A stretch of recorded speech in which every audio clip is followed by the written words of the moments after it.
News Saidabad लॻभॻ मोरो में मरहूम मोइन सबूर मेमण जी यादि में क्रिकेट टूर्नामेंट थी गुज़री। हिन टूर्नामेंट में टोटल 8 टीमुनि हिसो वरितो।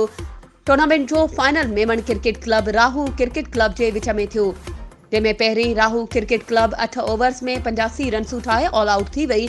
जवाब में मेमण क्रिकेट क्लब 8 विकेटुनि तां फाइनल पंहिंजे नाले करे वरितो। मेमण क्रिकेट क्लब जे तरफ़ां सुठी बहितरीन बैटिंग कंदे आरिफ मेमण 67 रन्सूं ठाहियूं ऐं यासिर अहमद मल्हा 17 रन्सूं ठाहे मैच खटण में अहम किरदार अदा कयो।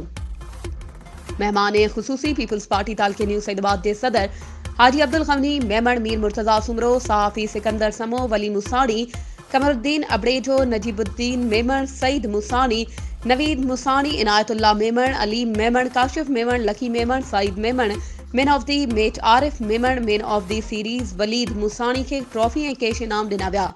जॾहिं विनर टीम जे कप्तान खे विनर कप ऐं 50,000 रुपया रोक ऐं रनर टीम जे कप्तान खे रनर शील्ड ऐं 10,000 रोक रक़म इनाम ॾिना विया।